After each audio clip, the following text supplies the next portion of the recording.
Meet the Candidate Series. The Arc of Pennsylvania hosts an interview of Emily Skopov, candidate for Allegheny County's 28th House District, by Liz Humphrey, self-advocate and board member of the Arc of Greater Pittsburgh.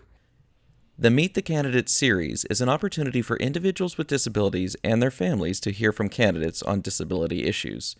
Candidates from all parties have been invited to participate in the series. The Arc of Pennsylvania and the Arc of Greater Pittsburgh are nonpartisan organizations and do not endorse political candidates. The Arc of Pennsylvania welcomes you to our Meet the Candidate series. The candidate series is focused on open seats where there is not an incumbent running for re-election in the General Assembly. The interviews are being conducted by self-advocates and is part of the ARC's focus on developing leaders within the intellectual disability community. Today's candidate is Emily Skopov. She's a Democrat running for the PA 28th District in Allegheny County. She's running for the seat previously held by Representative Mike Turzai. Emily is a founder of a nonprofit called No Crayon Left Behind, which donates used crayons from restaurants to schools and other organizations to ensure children have access to supplies. Emily is a community advocate that works with individuals with disabilities, the elderly, veterans, social workers, and law enforcement. By using innovative yet practical solutions, her key focus is on jobs and the economy, funding public education, the environment, healthcare, and gun violence prevention. Today's interview will be conducted by Liz Humphrey. Liz is a board member of the Arc of Greater Pittsburgh. She's an inspirational speaker and advocate for all people with disabilities. She's an active member of the Self-Advocate Power Network for All, and she has participated in the Confidence Partners in Policy Making. Liz participated in rallies in Harrisburg and has supported the DSP crisis. So Liz, I am going to turn it over to you so you can ask Emily your questions. Okay. What do you think Pennsylvania should do to assist families and caregivers of people with disabilities? Oh, thank you for the question. And hi, Liz, and thank you everybody for giving me this opportunity to talk about what is clearly, a really critical issue affecting so many families and individuals throughout Pennsylvania. The one thing that I've found, especially the more I research this topic too, is the intersectionality of it. And so I believe when we talk about the families and caregivers, I've also found that what helps the families and caregivers actually helps the individuals with disabilities and vice versa. So making sure we provide the right supports for individuals with disabilities will also then, of course, vice versa, impact the folks who are the family members and the caregivers. First of all, I think we have to be sure that there's adequate funding. As with so many things in Pennsylvania, that seems to be a big issue. So one of the things that I think, as with so many things in Pennsylvania, that is important is making sure we have adequate funding. And that covers the gamut. That's for everything. That's for resources, both human and otherwise. It's for technological assistance. It's for training. And clearly we know that people who provide support need support themselves. So we want to make sure that everyone has access to a support network. I think for caregivers and families, we want to make sure that, for example, with caregivers, they have peers that they can speak to. We want to make sure that family members and caregivers are not overworked. We want to make sure they're paid fairly so that they feel that they are rewarded and valued, because it is really hard work. We want to make sure that they have time off when they need it that is paid. And I think we want to make sure that they have whatever assisted devices could help. We want to make sure that those are also there in place, which not only helps the individual, but helps the caregivers, because and lastly, I think what's really important is the empowerment of the folks with disabilities. We want to make sure that they have the right to self-direct care, because then that also, and self-direct as many choices as they can possibly make, because then we know that the choices they make will actually still have a positive outcome for the families and the caregivers. So when we really equip everybody in this equation with everything that they need, and all of them have their needs met, I think just as a whole, everybody benefits. So I see it as a really holistic issue, but I do want to make sure that the state is stepping up And I also think we should have a committee. You know, in the state, I know that there are a lot of resources. Pennsylvania seems to do some things very well, but I believe we should have ongoing dialogues with a subcommittee, a standing subcommittee on folks with disabilities and their caregivers and their families, so that those issues are always being addressed with real-time input back and forth with the community. Okay. Next question. What investments will you make in expanding long-term services and supports in the community for people with disabilities? So in terms of long-term services and supports, I want to make sure that we really have an infrastructure plan. I think when you talk about long-term service and support, we want to make sure that as many folks can live in fully inclusive integrated housing in the community. I think we want to see that that also then takes on public transportation. That's actually of importance to me, because people here in my district, there is no public transportation really to speak of. And that impacts everybody. But I can think of, you know, especially also including folks who are, you know, our senior citizens and other folks with some physical kind of, you know, mobility issues. We want to make sure that anybody can get to and from where they need to be. So we need that kind of critical infrastructure. I think we have to make sure that long-term, we also have all the technology that is possibly available. And we want to make sure, again, that we have enough service providers and service professionals, because I've seen that that has certainly become a shortage. So we really have to invest in the training and recruitment and education of people, and also have ongoing continuing ed. I think this goes back to my earlier answer about it being a very holistic issue, where once again, long-term service and support also includes making sure that we not only have the money, but we have people in those, you know, in long-term care, the providers and the people in there actually have others they can talk to. They can share best practices. They can hear from their peers. They can have their own support. So I think when we populate this with the right human resources, that's going to go a long way. And that includes, again, making those people feel valued, but also ensuring that everything that we do from a policy standpoint is as inclusive as possible. So all across, whether it's educational opportunities, employment opportunities, giving people the opportunity to self-direct their educational preferences. I think, again, letting folks make the decisions that is best for themselves will also help them determine what will be best for the long term. But I think we need all the stakeholders involved on a regular basis, having ongoing dialogues about what is and what isn't working. And we need to make sure that everybody has the housing that they need, that they have housing that actually is integrated in a way that they can make the most of what their living circumstances are and their situation. That includes for themselves, for their caregivers.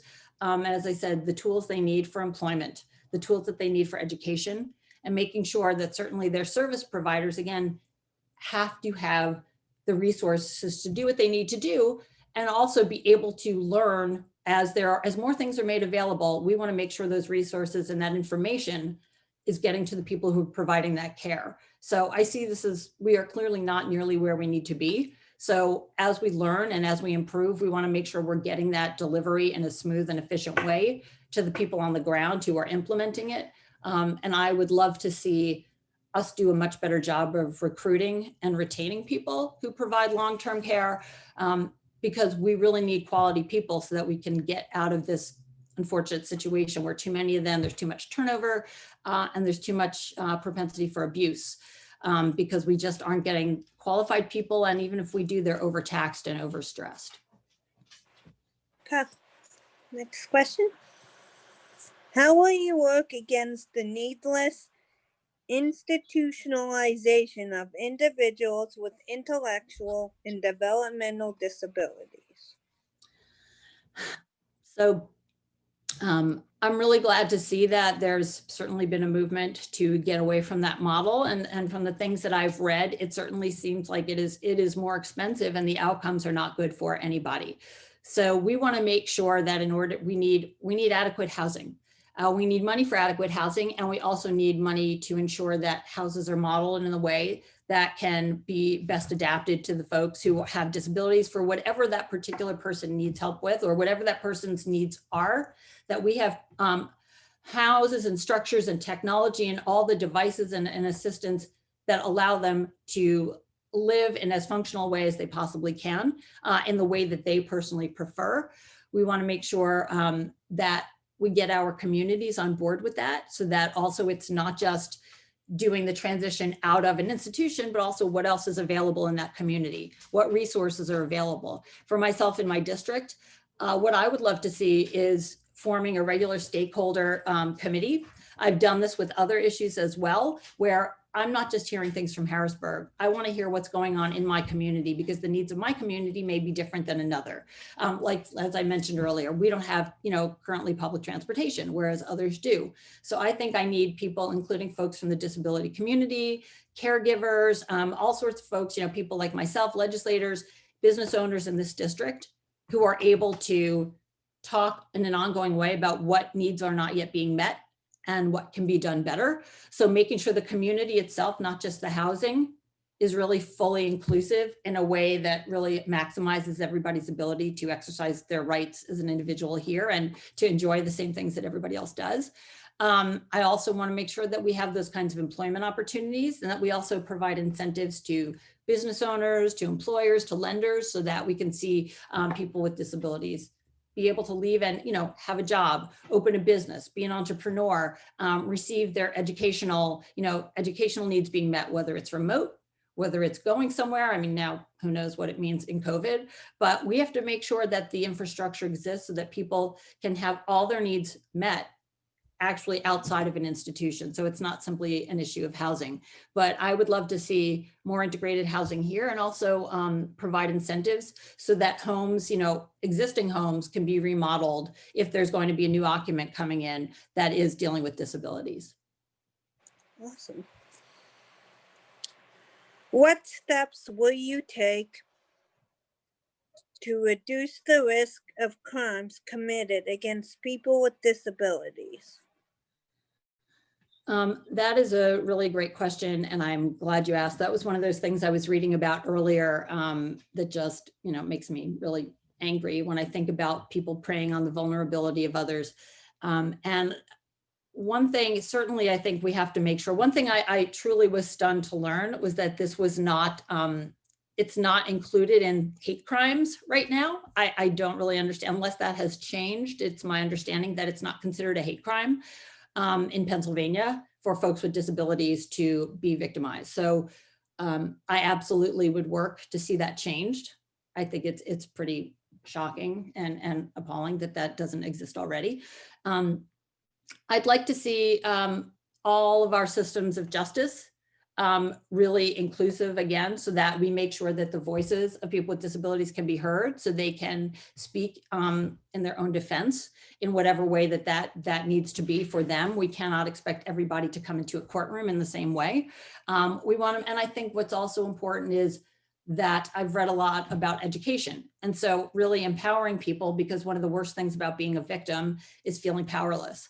So we want to make sure that people feel empowered, not only after a crime, but we want to prevent that. So I've read about some educational programs. So there are programs out there, not only for folks with disabilities, but their caregivers, to learn how to prevent various types of abuse, how to spot an impending threat, how to deal with a threat, making sure that there are clear lines of communication if you have been a victim of something, or if you need to report suspected abuse or an impending threat. But educating people about what abuse looks like, especially in communities where they're not aware. I know sexual abuse is one of those issues where, especially with school children, they don't often feel that kids in school with special needs, or with disabilities rather, require that education. But in fact, they do. How would they know? How do you know what sexual abuse looks like if you're not taught to spot it? And also that it's your right to say no, it's your right to stand up against that. So I think a lot of it comes down to education, making sure we have enough educational programs that are easy, accessible, that are well publicized. I read someone suggested we do sort of a public campaign, really an awareness campaign. But I think a lot of this comes down to a cultural shift. It's not just within the disability community. I think as a culture, we need to understand how much this happens. Most people are now well versed in the Me Too of women facing sexual assault. We need to make sure that they understand how prevalent it is in the disabilities community. And so also other people can be aware of spotting something before it happens so we can all participate in keeping people safe and protected. But making people their best advocates and their own advocates and their caregivers, I think is really critical. So I also think we should designate more funds to prosecutors who are working on those crimes so that they have the resources, because sometimes I know those crimes can take on a different, takes a little bit longer sometimes to work with sometimes the victims. And I think those people in law enforcement also need to be trained. We need judges and folks in all areas, the police, everybody in the whole system of justice needs to be trained and competent in dealing with issues with the disabilities community. What does it look like? How do we deal with it? How do we speak to victims? Because, you know, without that communication and that understanding, they're not even going to be able to serve somebody who's been in fact victimized. Okay. How will you work to address the direct support professionals crisis? More money, more benefits, better wages. You know, excuse me. I mean, I can say, you know, I've had family members who have really struggled with that, largely as they got older, but not always. And finding someone who's really, what's the word, so personally invested in the care that they're giving is critical. But the best way to do that, we have to make sure that the caregivers feel cared for themselves. We have to recognize it for the really important service that they're providing. So that comes down to jobs. It comes down to better wages. It comes down to benefits. It comes down to the ability, I think, to collectively bargain and be able to work together, especially if you are independent or in a private company or private firm. You want to be able to fight for the rights that you yourself have as a care provider. And I think, again, with more training, more education, also understanding self-care for a provider. So I think having those direct, you know, the support professionals understanding how to recognize their own needs. And if we pay them enough so they don't have to take time off, you know, so they don't have to work a second job rather when they're not caring for somebody, because we see that's all too often they're stretched to the max. And I think it's really important to do what we can to retain them. So we would need to recruit less eventually if we actually got people who came into that profession and stayed in it. So to the extent that, again, they can feel valued and they're rewarded for their work the way any other healthcare provider is rewarded, I think is really important. And we have to start recognizing it as the noble job that it is, and making sure that they themselves are treated in a way that makes it a sustainable profession and career choice for them. Okay. What steps will you take to ensure that the education system in Pennsylvania meets the needs of all children, especially those with disabilities? More money. I know that's going to be a theme. That's going to be a theme here with my answers. Yeah. In Pennsylvania, more money. We do not adequately fund public education, period, in Pennsylvania. In terms of budgets reflecting priorities, one would think we don't consider public education all that important, given our chronic history of inadequate investment in public education. So I think, first of all, we absolutely need to just simply allocate more money where it belongs, which is in public education. We also need to make sure that all faculty are trained. I think we have to have dedicated trained professionals who can deal with folks with disabilities in every school district. And I think also it's also a cultural shift for other students. Although, I mean, my kids have been raised with people with various, you know, disabilities in and out of their classroom, and they seem completely comfortable with it. We want them to understand that's how it's designed to be.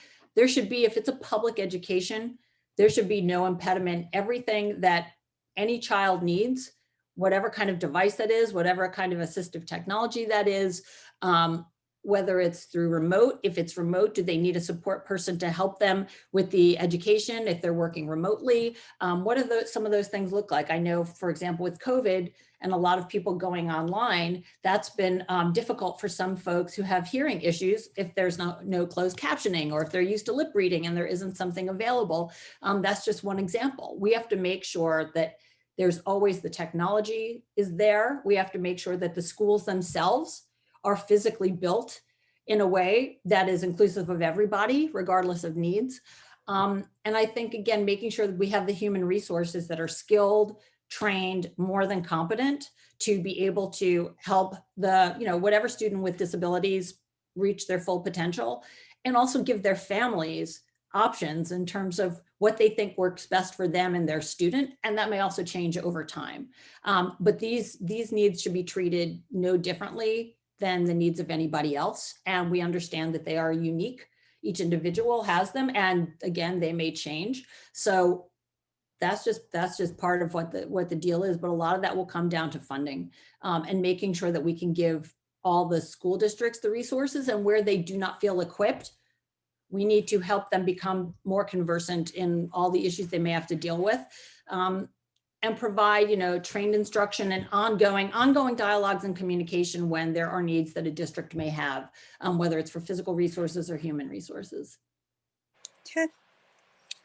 What steps will you take to expand access to the general education classroom and achieve a broader inclusion for students with disabilities? Well, I hope I'm not redundant. I know I give long answers. But I think in making access to the classroom, first, I think it's a culture.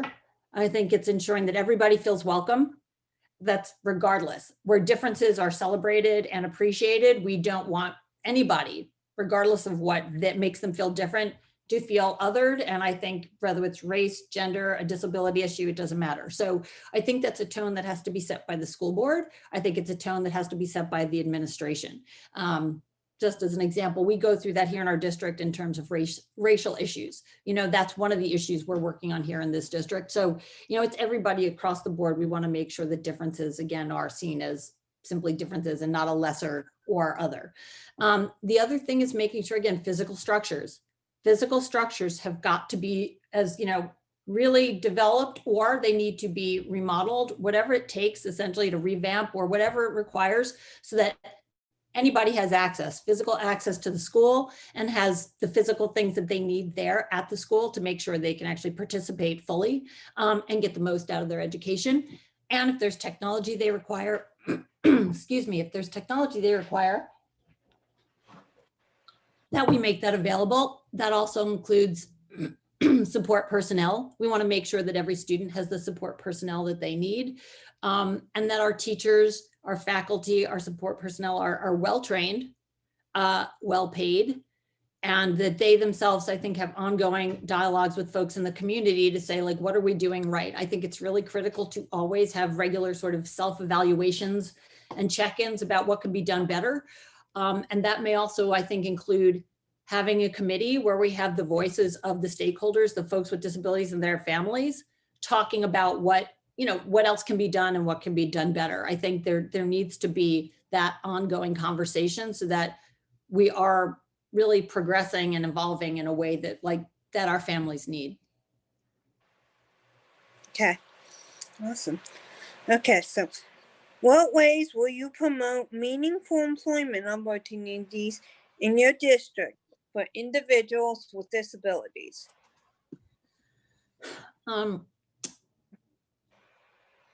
I think we should do all that we can, first of all, to have employment, and skills education for students, people who will be coming out.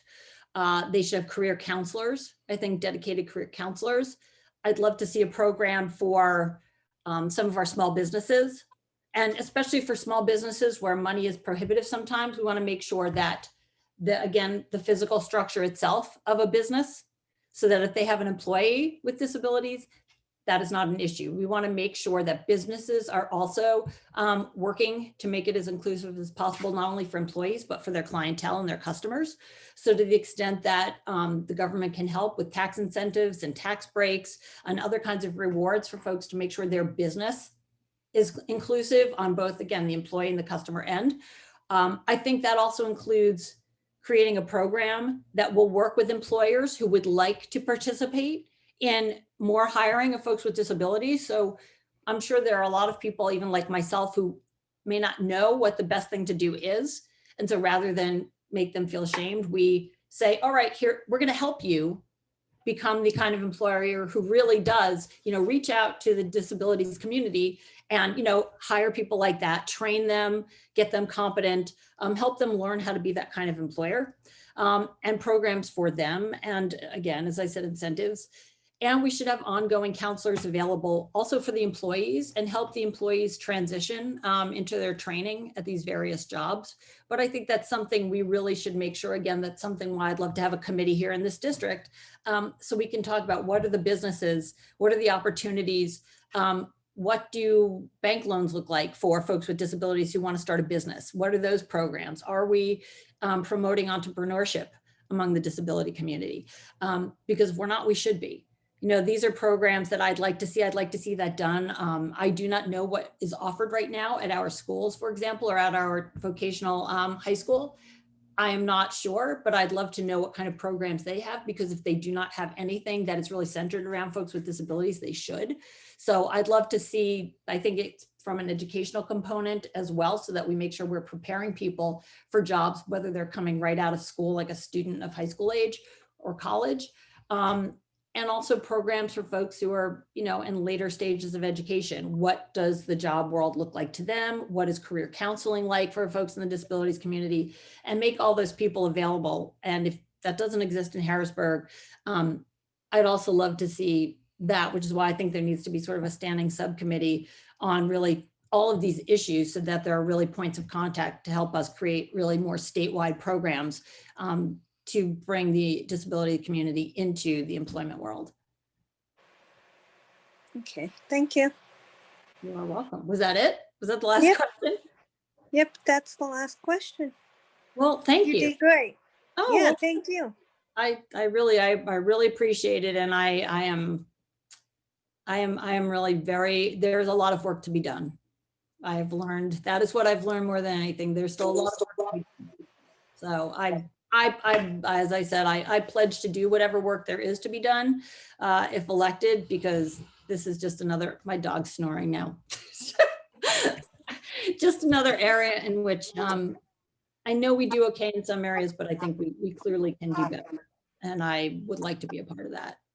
So thank you for giving me this chance, because you really brought so many important issues to light. And I'm glad that now I'm far more informed. Well, thank you, Emily. And Liz, as always, you do a fabulous job. These you. are legislative priorities for the ARC of Pennsylvania. So if you have additional questions or just would like to talk to us about some of these issues, please reach out. Reach out to Liz or Nancy Murray with the ARC of Greater Pittsburgh. So thank you so much for your time today. Thank you guys again. And I will reach out, I'm sure.